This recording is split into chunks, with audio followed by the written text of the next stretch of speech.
اس کے بعد امام بخاری رحمۃ اللہ علیہ نے اپنی اس کتاب میں جو اگلا باب ذکر کیا ہے وہ فرماتے ہیں کہ باب ہے حل یقال رمضان او شہر رمضان ومن رعا کلہ واسعا، کہ رمضان المبارک کو رمضان کہہ کے مخاطب کیا جائے گا یا شہر رمضان کہا جائے گا، یا رمضان اور شہر رمضان دونوں کہہ سکتے ہیں۔ یہ باب باندھنے کی وجہ کیا ہے، اور اس باب سے امام بخاری رحمۃ اللہ علیہ کی فقہ ہمارے سامنے آتی ہے۔ امام بخاری رحمۃ اللہ علیہ گویا اس بات کی طرف اشارہ کرنا چاہتے ہیں کہ کچھ لوگوں کا یہ کہنا ہے کہ رمضان المبارک کو شہر رمضان کہنا چاہیے، خالی رمضان نہیں کہنا چاہیے، اور وہ اس بات کی دلیل کے لیے ایک ضعیف حدیث بیان کرتے ہیں کہ رمضان کو رمضان نہ کہو، لا تقولوا رمضان فإنه اسم من اسماء اللہ تعالی، رمضان تو اللہ تعالیٰ کے ناموں میں سے ایک نام ہے، تو اس لیے رمضان المبارک کو شہر رمضان کہو۔ تو فرماتے ہیں کہ رمضان کو ہم رمضان کہیں گے، شہر رمضان کہیں گے، یا چاہے تو رمضان کہہ لیں یا چاہے تو شہر رمضان کہہ لیں۔ اس سلسلے میں جو حدیث انہوں نے نقل کیا فرماتے ہیں کہ حدثنا قتیبہ قال حدثنا اسماعیل بن جعفر عن ابی سہیل عن ابیہ عن ابی ہریرہ رضی اللہ تعالی عنہ، حضرت ابو ہریرہ رضی اللہ تعالی عنہ سے روایت ہے، فرماتے ہیں کہ ان رسول اللہ صلی اللہ علیہ وسلم قال، وہ فرماتے ہیں کہ رسول اللہ صلی اللہ علیہ وسلم نے فرمایا اذا جاء رمضان فتحت ابواب الجنہ، جب رمضان آتا ہے تو جنت کے دروازے کھول دیے جاتے ہیں۔ اب اس حدیث سے انہوں نے یہ استدلال کیا ہے کہ آپ صلی اللہ علیہ وسلم نے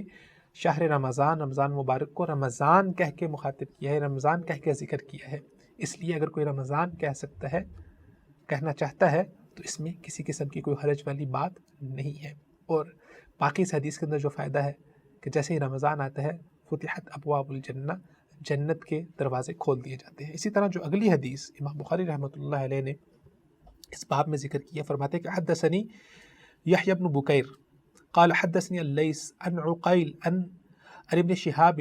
قال أخبرني ابن أبي أنس مولى التميميين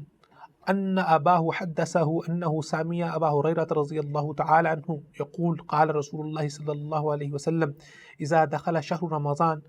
فتحت أبواب السماء وغلقت أبواب جهنم وسلسلت الشياطين۔ حضرت ابو ہریرہ سے ہی روایت ہے، فرماتے کہ جیسے ہی رمضان المبارک کا مہینہ داخل ہوتا ہے، اذا دخل شہر رمضان فتحت ابواب السماء، تو آسمان کے دروازے کھول دیے جاتے ہیں، وغلقت ابواب جہنم، اور جہنم کے دروازے بند ہو جاتے ہیں، وسلسلت الشیاطین، اور شیاطین کو بند کر دیا جاتا ہے۔ ایک حدیث کے اندر وصفدت الشیاطین کے الفاظ بھی آتے ہیں۔ تو اس حدیث سے ایک تو پہلے یہ پتہ چلا کہ رمضان کو شہر رمضان بھی کہا جا سکتا ہے، اور جیسے پچھلی حدیث میں رمضان کا ذکر تھا، تو امام بخاری رحمۃ اللہ علیہ جو باب باندھا ہے اس کے تحت جو استدلال کرنا چاہ رہے ہیں، اور امام بخاری کی رائے یہ ہے کہ من را کلہ واسع، کہ اگر آپ رمضان کو رمضان کہنا چاہیں یا شہر رمضان کہنا چاہیں تو دونوں طرح سے اجازت ہے۔ پھر اس حدیث سے ہمیں ایک فائدہ یہ حاصل ہوتا ہے کہ پچھلی حدیث کے اندر ذکر یہ آیا کہ جنت کے دروازے کھل جاتے ہیں، اور اس حدیث میں ذکر یہ ہے کہ آسمان کے دروازے کھل جاتے ہیں۔ تو علماء نے یہ استدلال کیا ہے کہ اگر ان دونوں حدیثوں کے معنی کو جمع کیا جائے تو پتہ چلتا ہے کہ جنت آسمان پر ہے، غلقت ابواب جہنم، اور جہنم کے دروازے بند ہو جاتے ہیں، اللہ تعالیٰ کی رحمت جوش مار رہی ہوتی ہے، اور شیاطین کو بند کر دیا جاتا ہے، شیاطین کو جکڑ دیا جاتا ہے۔ اب اس کی تفصیل میں بھی علماء نے بہت ساری آراء نقل کی ہیں۔ شیاطین کو جکڑے جانے سے کیا مطلب ہے؟ کیا شیاطین کو بالکل بند کر دیا جاتا ہے، ان کو وسلسلۃ الشیاطین، ان کو زنجیروں کے اندر جکڑ دیا جاتا ہے، کہ سب کے سب شیاطین کو جکڑ دیا جاتا ہے؟ اسی طرح کچھ احادیث کے اندر مردۃ الجن کے بھی الفاظ ہیں، تو جو سرکش جن ہوتے ہیں، جو سرکش شیاطین ہوتے ہیں، ان کو بند کر دیا جاتا ہے۔ اس کی حکمت علماء نے یہ ذکر کی ہے کہ انسان کل کو یہ بہانہ نہ پیش کر سکے کہ میں تو خیر کی کام کی طرف جانا چاہتا تھا، میں تو برائی سے رکنا چاہتا تھا، لیکن شیطان کی وجہ سے میں رک نہیں پایا۔ تو سال میں ایک وہ بھی مہینہ آتا ہے جب شیطان کو باندھ دیا جاتا ہے اور انسان کا یہ بہانہ بھی ختم ہو جاتا ہے۔ اب رمضان کے اندر شیاطین تو بند ہوتے ہیں لیکن گناہ کم نہیں ہوتا، تو جو باہر والا شیطان ہے، جو ایکسٹرنل شیطان ہے، وہ تو بند ہوتا ہے، لیکن جو ہمارے اندر شیطان موجود ہے، افرأیت من اتخذ الہہ ہواہ، جو ہماری خواہشات نفس کے اندر شیطان موجود ہے، جو ہماری خواہشات کی پیروی ہے، وہ ختم نہیں ہو پاتی۔ اس لیے ہم دیکھتے ہیں کہ رمضان آتے ہی جہاں پر ہمیں دوسرے لوگوں کے لیے سہولتیں پیدا کرنی چاہیے، وہاں پر ہم لوگوں کا فائدہ اٹھانا شروع کر دیتے ہیں، ہم چیزوں کو ذخیرہ کرنا شروع کر دیتے ہیں، ان کو مہنگا کرنا شروع کر دیتے ہیں، اپنے فائدے کے بارے میں سوچنا شروع کر دیتے ہیں۔ تو ایکسٹرنلی شیطان تو بند ہو گیا، لیکن انسان کا یہ بہانہ نہیں ہے، انسان خود ایک شیطان بن جاتا ہے جو اللہ تعالیٰ کا سرکش ہو جاتا ہے، جو اللہ تعالیٰ کے احکامات کی بجاوری نہیں کرتا، جو اللہ تعالیٰ کے احکامات کو سامنے نہیں رکھتا، ان کو ملحوظ خاطر نہیں رکھتا۔ اس کے بعد جو اگلی حدیث امام بخاری رحمۃ اللہ علیہ نے اپنے اس باب میں ذکر کیا، فرماتے ہیں حدثنی یحییٰ بن بکیر قال حدثني الليث عن عقيل عن ابن شهاب قال أخبرني سالم بن عبد الله بن عمر أن ابن عمر رضی اللہ تعالی عنہما قال سمعت رسول اللہ صلی اللہ علیہ وسلم، حضرت ابن عمر کی روایت ہے،